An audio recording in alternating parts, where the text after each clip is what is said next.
Volvemos a encontrarnos en las calles este 14 de agosto, con la convicción de mantener vivo el legado y la memoria de quienes nos precedieron, de nuestras compañeras caídas, y sobre todo para reivindicar las razones por las que lucharon, porque nuestra lucha no conoce de rendición.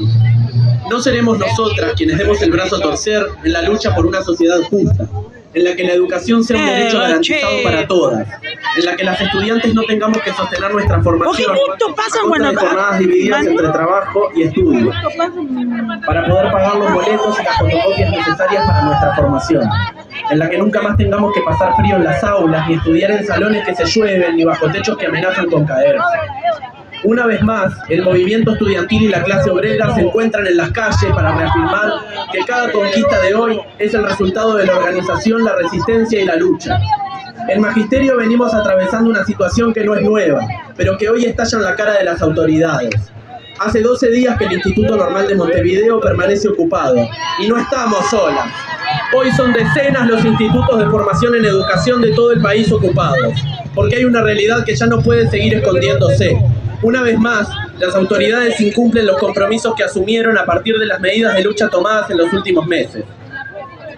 Los cursos continúan sin abrirse. Hoy se exige un mínimo de 20 estudiantes inscriptas para poder abrirlos, vulnerando el derecho a la educación y retrasando el egreso de las compañeras. El derecho a cursar y egresar no puede estar condicionado a un número arbitrario de inscripciones.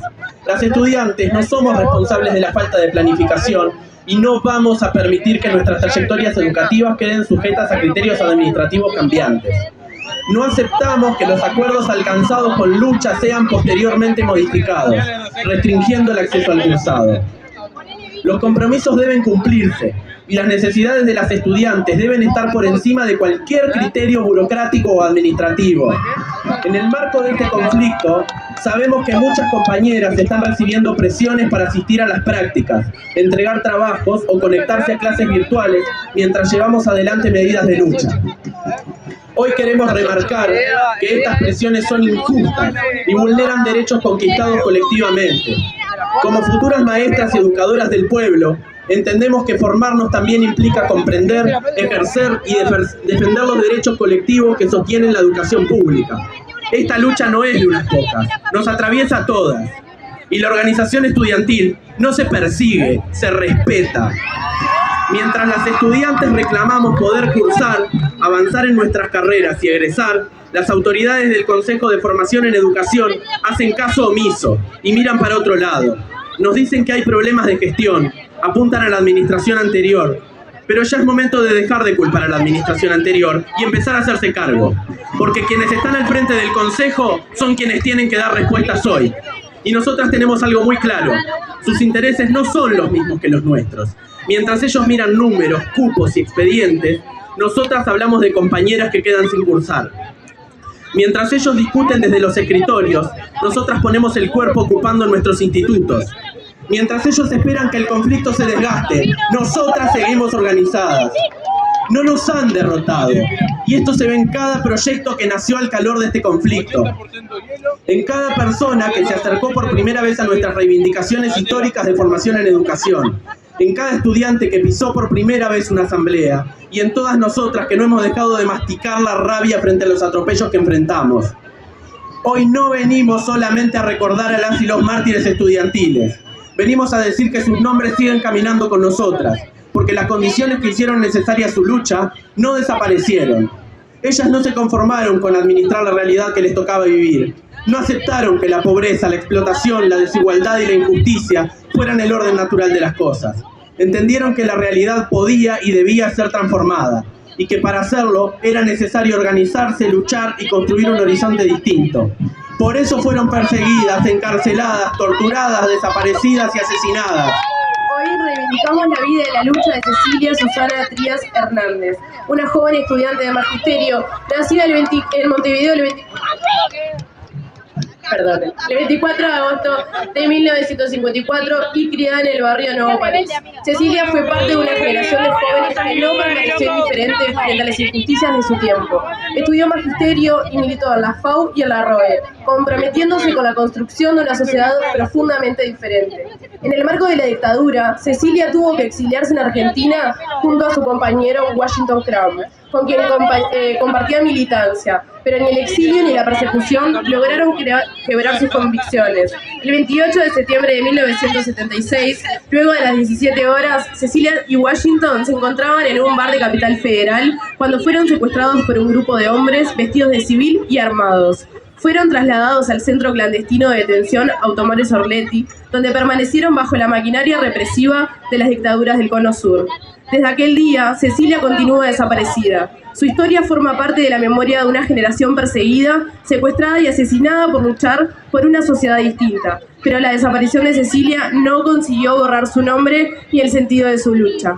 Hoy, 50 años después, desde la formación docente, pronunciamos su nombre con memoria, con orgullo y compromiso, porque Cecilia no es solamente una historia que debemos recordar. Es una compañera cuya lucha nos interpela y nos convoca a seguir construyendo organización, solidaridad y resistencia. Su memoria permanece viva cada vez que el movimiento estudiantil se encuentra en las calles y levanta las banderas de quienes nos precedieron. Y junto a ellas están nuestras mártires y nuestros mártires de magisterio.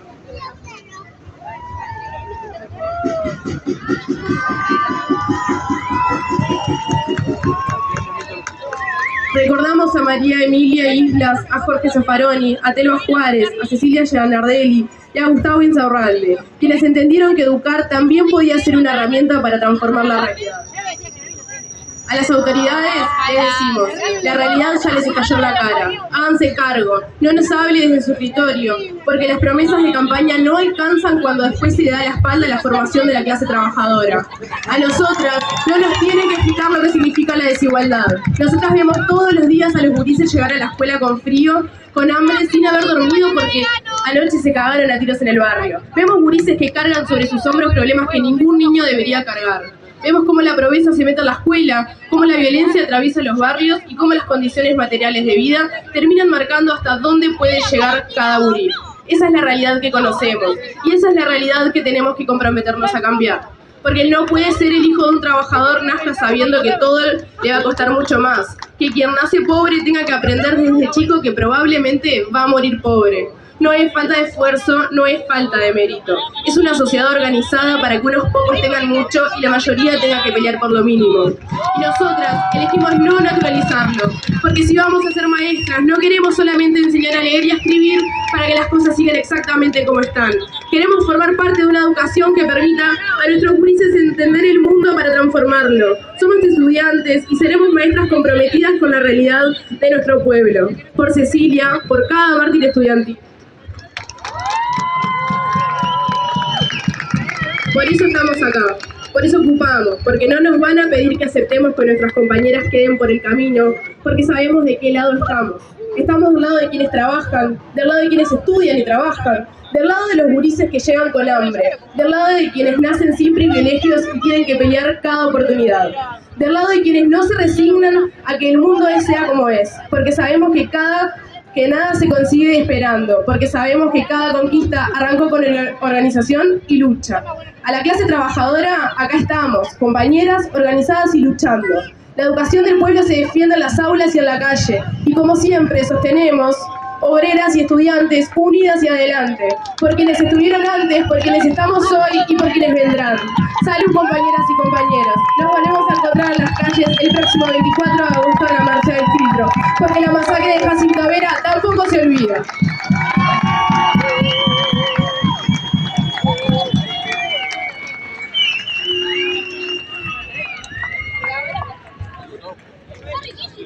Compañeras y compañeras, la injusticia que apalea a la juventud hace muchas décadas peinacanas. Pero a diferencia del ciclo de vida al que apunta la inmensa mayoría del movimiento popular, ella se esfuerza en no jubilarse. Esa injusticia se sostiene bien aferrada al brazo de los organismos de crédito internacionales que necesitan que ella exista y discrimine, catalogue, encasille y reprima. Esa injusticia existe en el día a día, en los alumnos que se desmayan de hambre en las clases. Se nutre cultivando la apatía ante lo inhumano imperialista que tiene nombre y apellidos. Uno de ellos, el de Marco Rubio, secretario de Estado de los Estados Unidos, asesor de genocidas, íntimo amigo del sionismo que masacra al pueblo palestino, autor de bloqueos de energía y de medicamentos contra nuestros hermanos en este continente. Y lo aclaramos porque esa misma injusticia es la que mató a nuestros mártires. Le tiró gas pimienta a nuestros abuelos, torturó y abusó de nuestros compañeros y compañeras. Esa represión que conocemos de cerca cuando vemos los blindados Made in USA que este gobierno quiere usar para la represión. Es la misma que en los 60 trajo el instructor de la CIA, Dan Mitrione, que venía perfeccionando sus técnicas de tortura a lo largo y ancho de América Latina. Que se puso a enseñarle a los perros de guerra de los privilegiados cómo electrocutar estudiantes y trabajadores usando a personas en situación de calle a modo de ejemplo. ¡Qué panzada se daría ese asesino al ver la cantidad de personas que viven hoy en la miseria más extrema en los cartones de nuestras calles! Que haya una universidad de trabajo en Uruguay, en un país sin industria, con fábricas moribundas, campo entregado al extranjero, es una contradicción irresoluble de la que solo uno podrá sobrevivir. Nosotros podemos decir hoy que la UTU va a seguir estando, conquistaremos obreros y estudiantes, nuevas fuentes de trabajo dignas, sin tener que elegir no tener un salario aceptable o estar en la informalidad. Muchas familias han vivido dignamente a changas, pero nunca normalizaremos el desconocimiento de derechos laborales básicos que muchos pretenden. En un conversatorio al que fuimos citados por las autoridades de UTU, el presidente de la NET, Pablo Caggiani, dijo que a los gurises o les funciona la UTU o terminan en el MIDES.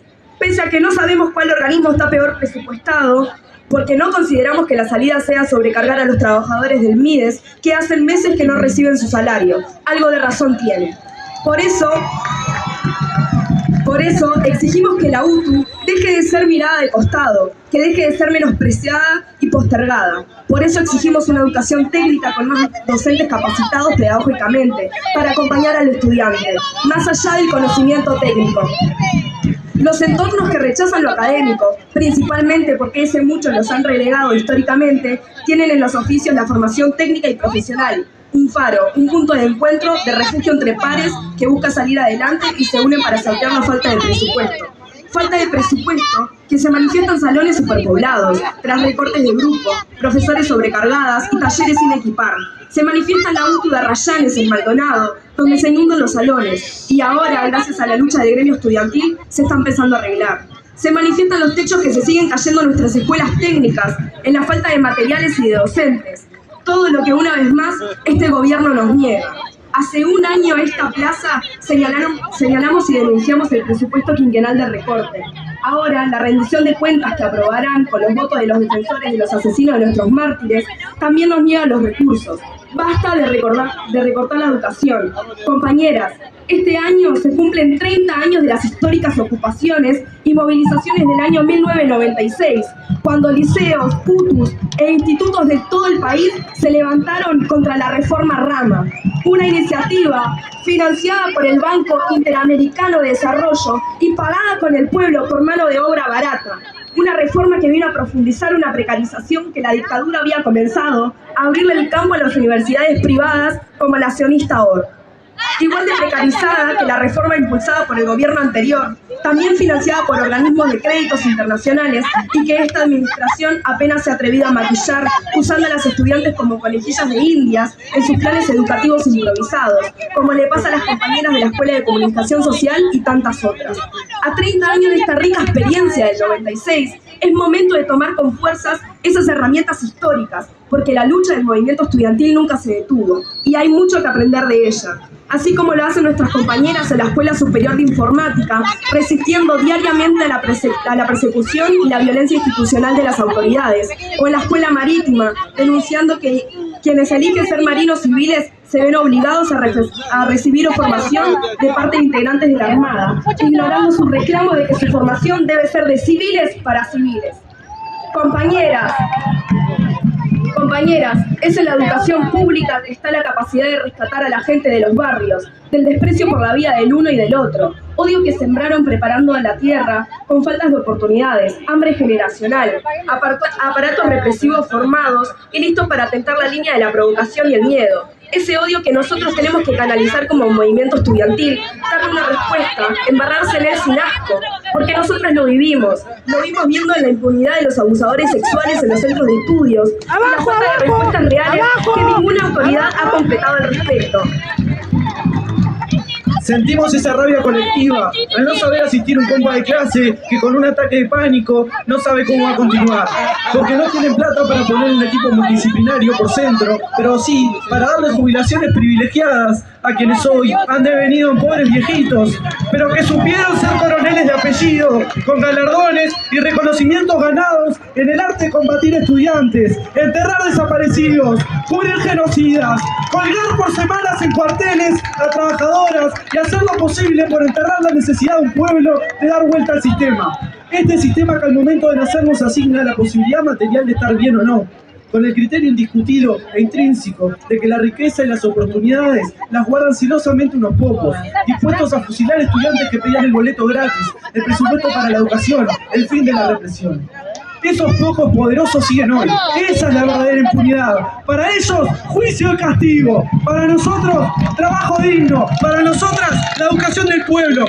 Sin recortes. Para nosotras, lucha antiimperialista y organización, compañeros y compañeras. ¡Salud el 14 de agosto! ¡Salud, compañeras!